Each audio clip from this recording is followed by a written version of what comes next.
Hello, and welcome to another episode of Incremental Doom. Tonight, the second of our four-part tale.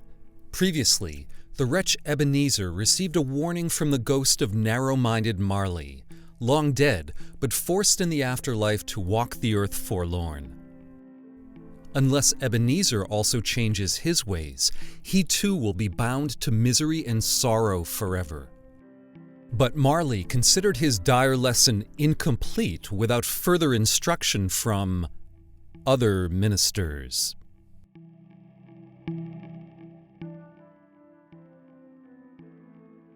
A Christmas Carol by Charles Dickens. Stave 2, the first of the three spirits. When Scrooge awoke, it was so dark that looking out of bed, he could scarcely distinguish the transparent window from the opaque walls of his chamber. He was endeavoring to pierce the darkness with his ferret eyes when the chimes of a neighboring church struck the 4 quarters, so he listened for the hour. To his great astonishment, the heavy bell went on from 6 to 7, and from 7 to 8, and regularly up to 12, then stopped. 12. It was past 2 when he went to bed. The clock was wrong. An icicle must have got into the works. 12. He touched the spring of his repeater to correct this most preposterous clock. Its rapid little pulse beat 12, and stopped. "Why, it isn't possible," said Scrooge, "that I can have slept through a whole day and far into another night. It isn't possible that anything has happened to the sun, and this is 12 at noon." The idea being an alarming one, he scrambled out of bed and groped his way to the window. He was obliged to rub off the frost with the sleeve of his dressing gown before he could see anything, and could see very little then. All he could make out was that it was still very foggy and extremely cold, and that there was no noise of people running to and fro and making a great stir, as there unquestionably would have been if night had beaten off bright day and taken possession of the world. This was a great relief because 3 days after sight of this first of exchange pay to Mr. Ebenezer Scrooge or his order, and so forth, would have become a mere United States security if there were no days to count by. Scrooge went to bed again, and thought, and thought, and thought it over and over and over, and could make nothing of it. The more he thought, the more perplexed he was, and the more he endeavored not to think, the more he thought. Marley's ghost bothered him exceedingly. Every time he resolved within himself, after mature inquiry, that it was all a dream, his mind flew back again like a strong spring released to its first position, and presented the same problem to be worked all through. Was it a dream or not? Scrooge lay in this state until the chime had gone 3 quarters more, when he remembered, on a sudden, that the ghost had warned him of a visitation when the bell tolled 1. He resolved to lie awake until the hour was past, and, considering that he could no more go to sleep than go to heaven, this was perhaps the wisest resolution in his power. The quarter was so long that he was more than once convinced he must have sunk into a doze unconsciously and missed the clock. At length it broke upon his listening ear. "Ding-dong!" "A quarter past," said Scrooge, counting. "Ding-dong!" "Half past." "Ding-dong!" "A quarter to it." "Ding-dong!" "The hour itself," said Scrooge, triumphantly. "And nothing else." He spoke before the hour bell sounded, which it did now with a deep, dull, hollow, melancholy 1. Light flashed up in the room upon the instant, and the curtains of his bed were drawn. The curtains of his bed were drawn aside, I tell you, by a hand. Not the curtains at his feet, nor the curtains at his back, but those to which his face was addressed. The curtains of his bed were drawn aside, and Scrooge, starting up into a half-recumbent attitude, found himself face to face with the unearthly visitor who drew them, as close to it as I am now to you, and I am standing in the spirit at your elbow. It was a strange figure, like a child, yet not so like a child as like an old man, viewed through some supernatural medium, which gave him the appearance of having receded from the view and being diminished to a child's proportions. Its hair, which hung about its neck and down its back, was white as if with age, and yet the face had not a wrinkle in it, and the tenderest bloom was on the skin. The arms were very long and muscular, the hands the same, as if its hold were of uncommon strength. Its legs and feet, most delicately formed, were, like those upper members, bare. It wore a tunic of the purest white, and round its waist was bound a lustrous belt, the sheen of which was beautiful. It held a branch of fresh green holly in its hand, and, in singular contradiction of that wintry emblem, had its dress trimmed with summer flowers. But the strangest thing about it was that from the crown of its head there sprung a bright, clear jet of light, by which all of this was visible, and which was doubtless the occasion of its using, in its duller moments, a great extinguisher for a cap, which it now held under its arm. Even this, though, when Scrooge looked at it with increasing steadiness, was not its strangest quality. For as the belt sparkled and glittered now in one part, and now in another, and what was light one instant, at another time was dark, so the figure itself fluctuated in its distinctness, being now a thing with one arm, now with one leg, now with 20 legs, now a pair of legs without a head, now a head without a body, of which dissolving parts no outline would be visible in the dense gloom wherein they melted away. And in the very wonder of this, it would be itself again, distinct and clear as ever. "Are you the spirit, sir, whose coming was foretold to me?" asked Scrooge. "I am." The voice was soft and gentle, singularly low, as if instead of being so close beside him, it were at a distance. "Who and what are you?" "I am the ghost of Christmas past." "Long past?" inquired Scrooge, observant of its dwarfish stature. "No, your past." Perhaps Scrooge could not have told anybody why, if anybody could have asked him, but he had a special desire to see the spirit in his cap, and begged him to be covered. "What? Would you so soon put out, with worldly hands, the light I give? Is it not enough that you are one of those whose passions made this cap, and force me through whole trains of years to wear it low upon my brow?" Scrooge reverently disclaimed all intention to offend, or any knowledge of having wilfully bonneted the spirit at any period of his life. He then made bold to inquire what business brought him there. "Your welfare." Scrooge expressed himself much obliged, but could not help thinking that a night of unbroken rest would have been more conducive to that end. The spirit must have heard him thinking, for it said immediately, "Your reclamation, then. Take heed." It put out its strong hand as it spoke, and clasped him gently by the arm. "Rise, and walk with me." It would have been in vain for Scrooge to plead that the weather and the hour were not adapted to pedestrian purposes, that bed was warm, and the thermometer a long way below freezing, that he was clad but lightly in his slippers, dressing gown, and nightcap, and that he had a cold upon him at that time. The grasp, though gentle as a woman's hand, was not to be resisted. He rose, but finding that the spirit made towards the window, clasped his robe in supplication. "I am immortal," Scrooge remonstrated, "and liable to fall." "Bear but a touch of my hand there," said the spirit, laying it upon his heart, "and you shall be upheld in more than this." As the words were spoken, they passed through the wall and stood upon an open country road, with fields on either hand.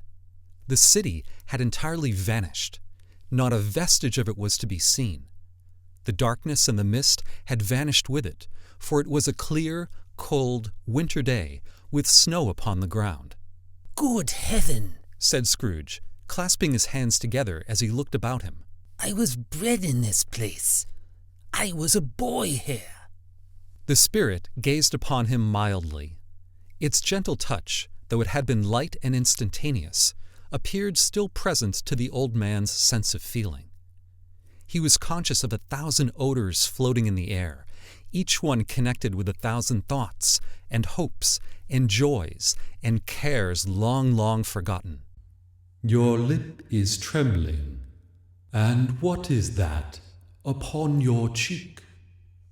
Scrooge muttered, with an unusual catching in his voice, that it was a pimple, and begged the ghost to lead him where he would. You recollect the way? Remember it. I could walk it blindfold. Strange to have forgotten it for so many years. Let us go on. They walked along the road, Scrooge recognizing every gate and post and tree, until a little market town appeared in the distance, with its bridge, its church, and winding river. Some shaggy ponies now were seen trotting towards them, with boys upon their backs, who called to other boys in country gigs and carts, driven by farmers. All these boys were in great spirits, and shouted to each other until the broad fields were so full of merry music that the crisp air laughed to hear it. These are but shadows of the things that have been. They have no consciousness of us.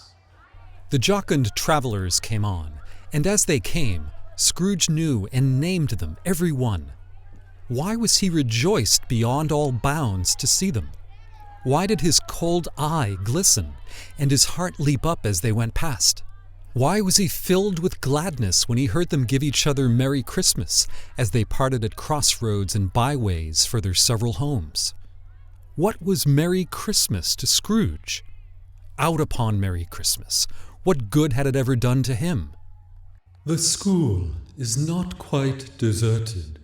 A solitary child, neglected by his friends, is left there still. Scrooge said he knew it, and he sobbed. They left the high road by a well-remembered lane and soon approached a mansion of dull red brick, with a little weathercock-surmounted cupola on the roof and a bell hanging in it. It was a large house, but one of broken fortunes, for the spacious offices were little used, their walls were damp and mossy, their windows broken, and their gates decayed. Fowls clucked and strutted in the stables, and the coach-houses and sheds were overrun with grass. Nor was it more retentive of its ancient state within, for entering the dreary hall and glancing through the open doors of many rooms, they found them poorly furnished, cold, and vast.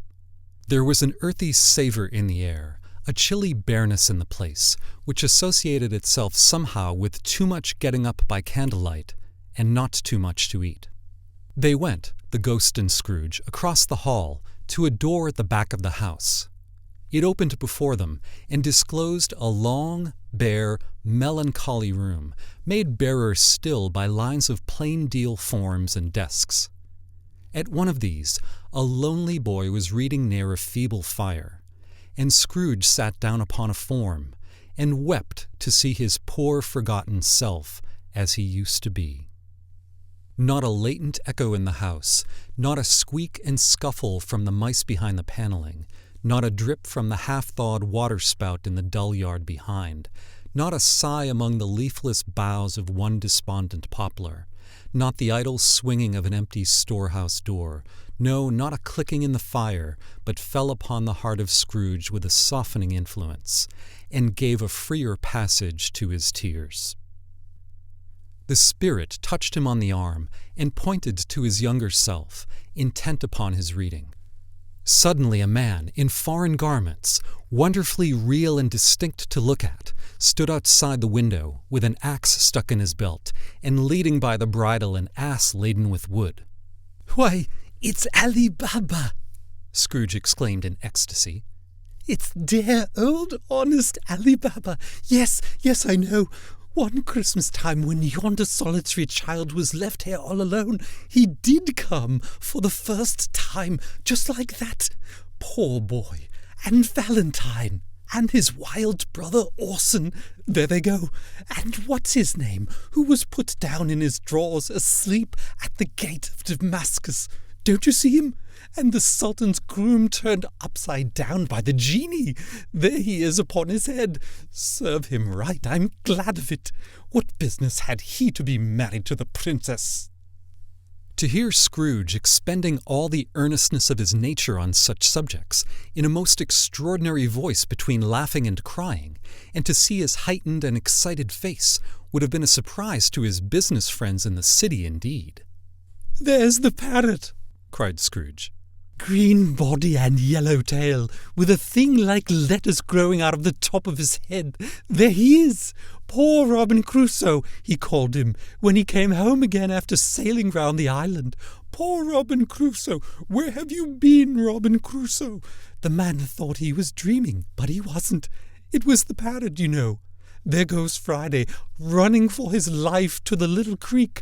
Hullo! Hello! Hello! Then, with a rapidity of transition very foreign to his usual character, he said, in pity for his former self, Poor boy. And cried again. I wish, Scrooge muttered, putting his hand in his pocket and looking about him after drying his eyes with his cuff. But it's too late now. What is the matter? Nothing. There was a boy singing a Christmas carol at my door last night. I should have liked to have given him something. That's all. The ghost smiled thoughtfully and waved its hand, saying as it did so, Let us see another Christmas. Scrooge's former self grew larger at the words, and the room became a little darker and more dirty. The panels shrunk, the windows cracked, fragments of plaster fell out of the ceiling, and the naked laths were shown instead. But how all this was brought about, Scrooge knew no more than you do. He only knew that it was quite correct, that everything had happened so, that there he was, alone again, when all the other boys had gone home for the jolly holidays. He was not reading now, but walking up and down despairingly. Scrooge looked at the ghost, and with a mournful shaking of his head, glanced anxiously toward the door. It opened, and a little girl, much younger than the boy, came darting in, and putting her arms about his neck, and often kissing him, addressed him as her "Dear, dear brother, I have come to bring you home, dear brother," said the child, clapping her tiny hands and bending down to laugh. "to bring you home, home, home." "Home, little Fan?" returned the boy. "Yes," said the child, brimful of glee. "home for good and all, home for ever and ever. Father is so much kinder than he used to be, that home's like heaven. He spoke so gently to me one night when I was going to bed that I was not afraid to ask him once more if you might come home. And he said yes, you should, and sent me in a coach to bring you, and you're to be a man," said the child, opening her eyes. "and are never to come back here. But first we're to be together all the Christmas long, and have the merriest time in all the world." You're quite a woman, little Fan, exclaimed the boy. She clapped her hands and laughed, and tried to touch his head, but being too little, laughed again and stood on tiptoe to embrace him. Then she began to drag him, in her childish eagerness, toward the door, and he, nothing loath to go, accompanied her. A terrible voice in the hall cried, "Bring down Master Scrooge's box there." And in the hall appeared the schoolmaster himself, who glared on Master Scrooge with a ferocious condescension, and threw him into a dreadful state of mind by shaking hands with him. He then conveyed him and his sister into the veriest old well of a shivering best parlor that ever was seen, where the maps upon the wall and the celestial and terrestrial globes in the windows were waxy with cold. Here he produced a decanter of curiously light wine and a block of curiously heavy cake, and administered installments of those dainties to the young people, at the same time sending out a meager servant to offer a glass of something to the postboy, who answered that he thanked the gentleman, but if it was the same tap as he had tasted before, he had rather not. Master Scrooge's trunk being by this time tied on to the top of the chaise, the children bade the schoolmaster good-bye right willingly, and getting into it, drove gaily down the garden sweep, the quick wheels dashing the hoarfrost and snow from off the dark leaves of the evergreens like spray. "Always a delicate creature, whom a breath might have withered," said the ghost. "but she had a large heart." So she had. You're right. I will not gainsay it, spirit. God forbid. She died a woman, and had, as I think, children. One child. True, your nephew. Scrooge seemed uneasy in his mind, and answered briefly, Yes. Although they had but that moment left the school behind them, they were now in the busy thoroughfares of a city, where shadowy passengers passed and repassed, where shadowy carts and coaches battled for the way, and all the strife and tumult of a real city were. It was made plain enough by the dressing of the shops that here too it was Christmas time again, but it was evening, and the streets were lighted up. The ghost stopped at a certain warehouse door, and asked Scrooge if he knew it. Know it? Was I apprenticed here? They went in. At sight of an old gentleman in a Welsh wig, sitting behind such a high desk that if he had been 2 inches taller he must have knocked his head against the ceiling, Scrooge cried in great excitement, Why, it's old Fezziwig! Bless his heart, it's Fezziwig alive again! Old Fezziwig laid down his pen and looked up at the clock, which pointed to the hour of 7. He rubbed his hands, adjusted his capacious waistcoat, laughed all over himself from his shoes to his organ of benevolence, and called out in a comfortable, oily, rich, fat, jovial voice, Yo-ho there! Ebenezer! Dick! Scrooge's former self, now grown a young man, came briskly in, accompanied by his fellow prentice. Dick Wilkins, to be sure, said Scrooge to the ghost. Bless me, yes, there he is. He was very much attached to me, was Dick. Poor Dick. Dear, dear. Yo-ho, my boys, said Fezziwig. No more work tonight. Christmas Eve, Dick. Christmas, Ebenezer. Let's have the shutters up, cried old Fezziwig with a sharp clap of his hands. Before a man can say Jack Robinson. You wouldn't believe how those two fellows went at it. They charged into the street with the shutters. 1, 2, 3. Had 'em up in their places. 4, 5, 6. Barred 'em and pinned 'em. 7, 8, 9. And came back before you could have got to 12, panting like racehorses. Hi-ho! cried old Fezziwig, skipping down from the high desk with wonderful agility. Clear away, my lads, and let's have lots of room here. Hi-ho, Dick! Shut up, Ebenezer! Clear away. There was nothing they wouldn't have cleared away, or couldn't have cleared away with old Fezziwig looking on. It was done in a minute. Every movable was packed off, as if it were dismissed from public life forevermore. The floor was swept and watered. The lamps were trimmed. Fuel was heaped upon the fire, and the warehouse was as snug and warm and dry and bright as a ballroom as you would desire to see upon a winter's night. In came a fiddler with a music book and went up to the lofty desk and made an orchestra of it and tuned like 50 stomachaches. In came Mrs. Fezziwig, one vast substantial smile. In came the 3 Miss Fezziwigs, beaming and lovable. In came the 6 young followers whose hearts they broke. In came all the young men and women employed in the business. In came the housemaid with her cousin, the baker. In came the cook with her brother's particular friend, the milkman. In came the boy from over the way, who was suspected of not having board enough for his master, trying to hide himself behind the girl from next door, but one who was proved to have had her ears pulled by her mistress. In they all came, one after another, some shyly, some boldly, some gracefully, some awkwardly, some pushing, some pulling. In they all came, anyhow and everyhow. Away they all went, 20 couples at once, hands half round and back the other way, down the middle and up again, round and round in various stages of affectionate grouping. Old top couple always turning up at the wrong place, new top couple starting off again as soon as they got there. All top couples at last, and not a bottom one to help them. When this result was brought about, old Fezziwig, clapping his hands to stop the dance, cried out, "Well done!" and the fiddler plunged his hot face into a pot of porter especially provided for that purpose.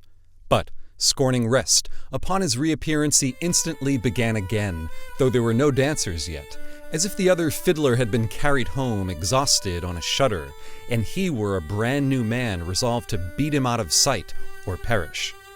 There were more dances, and there were forfeits, and more dances, and there was cake, and there was negus, and there was a great piece of cold roast, and there was a great piece of cold boiled, and there were mince pies and plenty of beer. But the great effect of the evening came after the roast and boiled, when the fiddler, an artful dog, mind, the sort of man who knew his business better than you or I could have told it him, struck up Sir Roger de Coverley. Then old Fezziwig stood out to dance with Mrs. Fezziwig, top couple too, with a stiff piece of work cut out for them.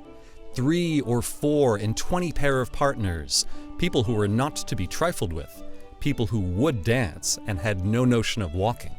But if they had been twice as many, 4 times, old Fezziwig would have been a match for them, and so would Mrs. Fezziwig. As to her, she was worthy to be his partner in every sense of the term. If that's not high praise, tell me higher and I'll use it. A positive light appeared to issue from Fezziwig's calves. They shone in every part of the dance like moons. You couldn't have predicted, at any given time, what would have become of them next.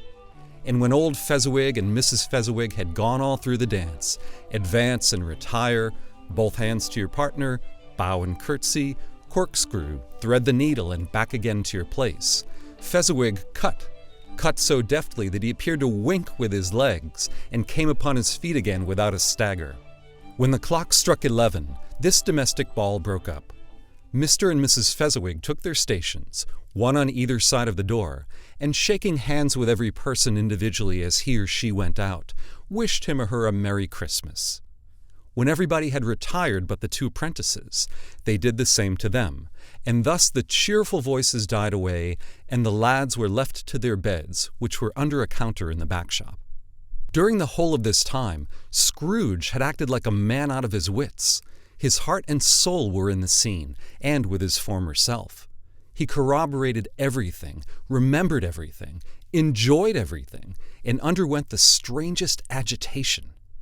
It was not until now, when the bright faces of his former self and Dick were turned from them, that he remembered the ghost, and became conscious that it was looking full upon him, while the light of its head burned very clear.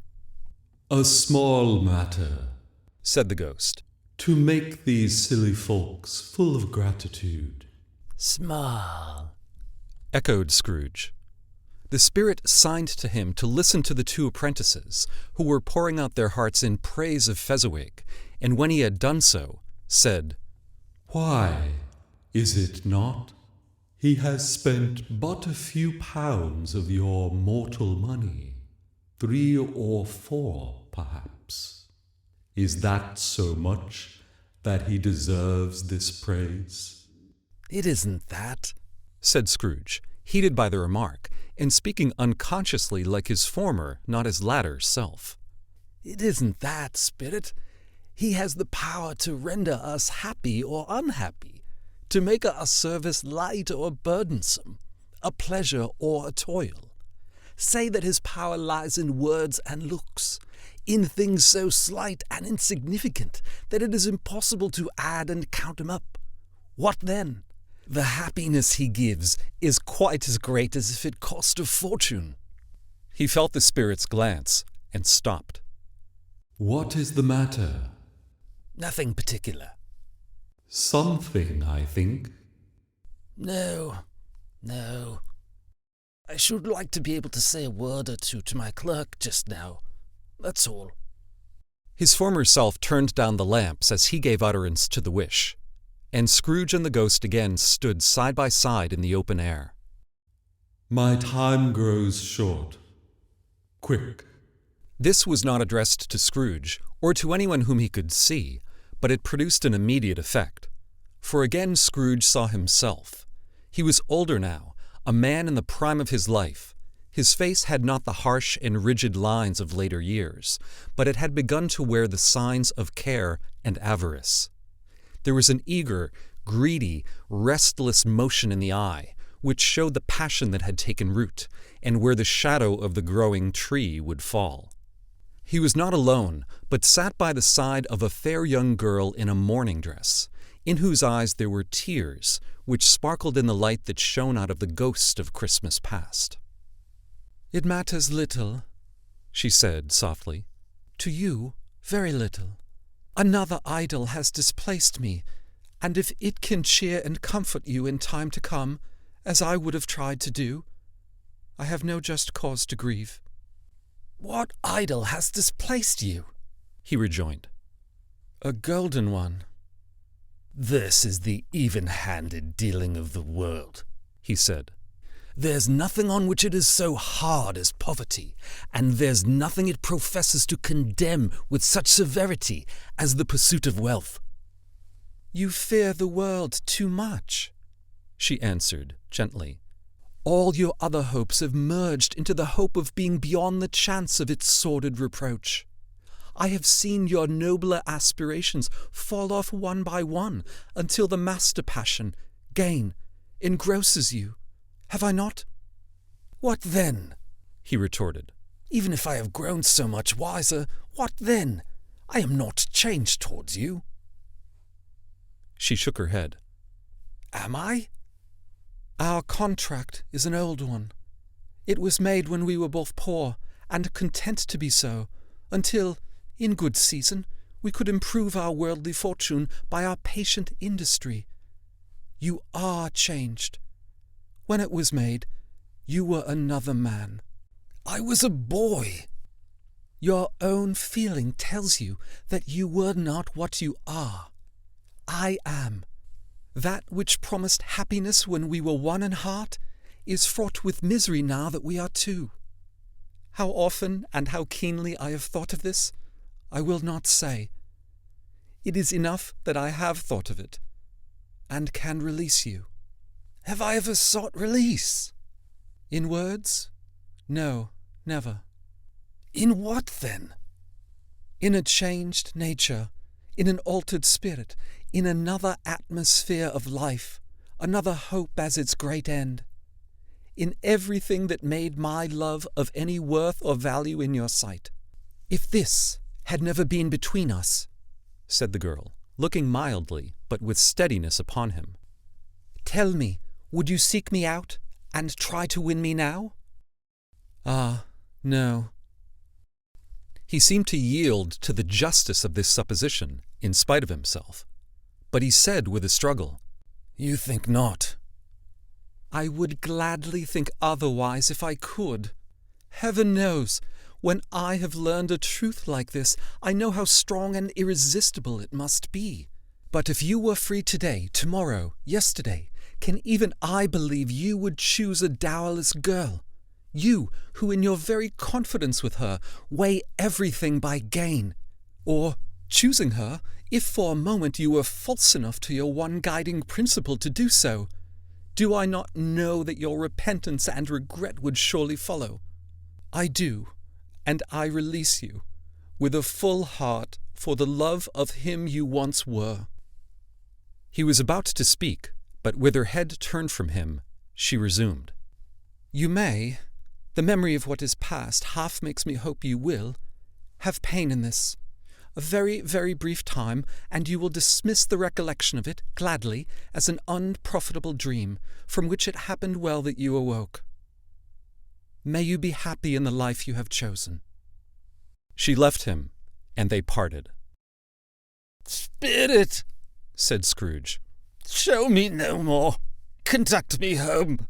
Why do you delight to torture me?" One shadow more. "No more. No more. I don't wish to see it. Show me no more." But the relentless ghost pinioned him in both his arms and forced him to observe what happened next. They were in another scene and place, a room not very large or handsome, but full of comfort. Near to the winter fire sat a beautiful young girl, So like that last that Scrooge believed it was the same until he saw her, now a comely matron, sitting opposite her daughter. The noise in the room was perfectly tumultuous, for there were more children there than Scrooge in his agitated state of mind could count. And unlike the celebrated herd in the poem, there were not 40 children conducting themselves like one, but every child was conducting itself like 40. The consequences were uproarious beyond belief, but no one seemed to care. On the contrary, the mother and daughter laughed heartily and enjoyed it very much, and the latter, soon beginning to mingle in the sports, got pillaged by the young brigands most ruthlessly. What would I not have given to be one of them? Though I never could have been so rude, no. I wouldn't for the wealth of all the world have crushed that braided hair and torn it down, and for the precious little shoe, I wouldn't have plucked it off, God bless my soul, to save my life. As to measuring her waist in sport, as they did, bold young brood, I couldn't have done it. I should have expected my arm to have grown rounded for a punishment, and never come straight again.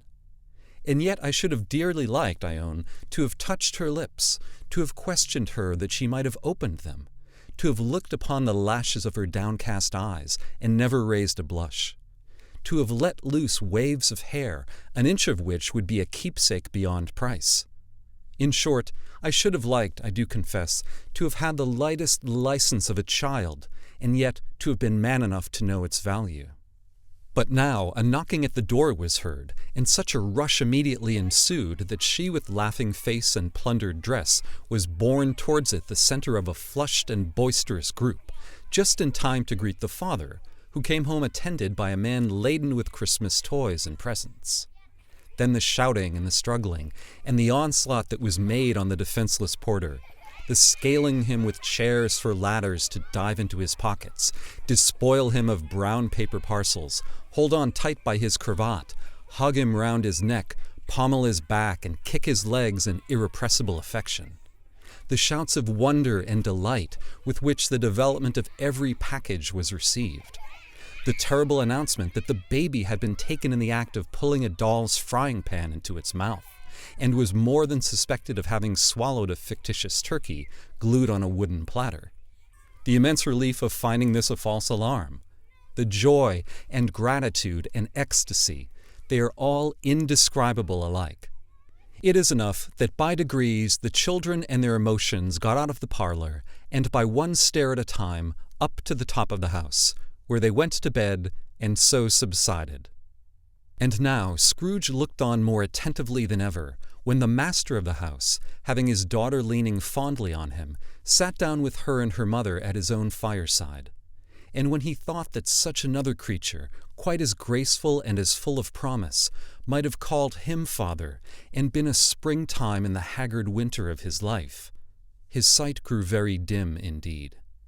"Belle," said the husband, turning to his wife with a smile, "I saw an old friend of yours this afternoon." "Who was it?" "Guess." "How can I? Tut, don't I know?" she added in the same breath, laughing as he laughed. "Mr. Scrooge." "Mr. Scrooge it was. I passed his office window, and as it was not shut up, and he had a candle inside, I could scarcely help seeing him.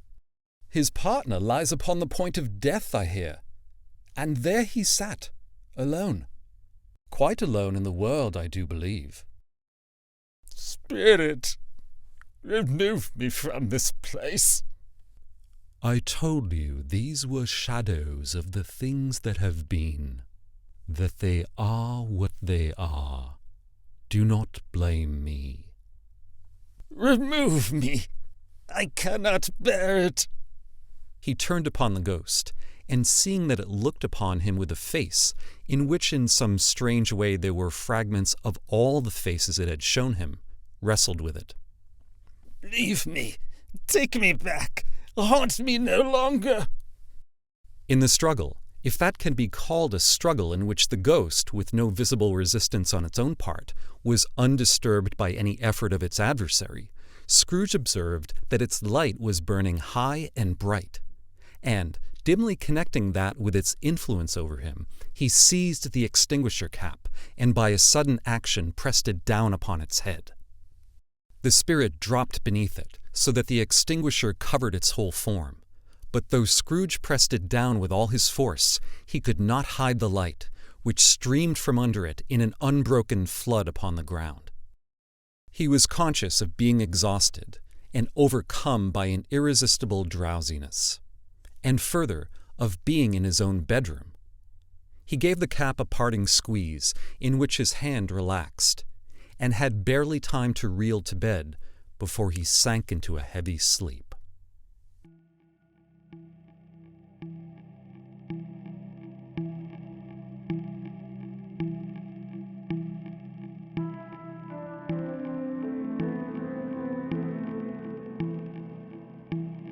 For the next part of this story, and for more tales of literary horror to unsettle you, follow this podcast.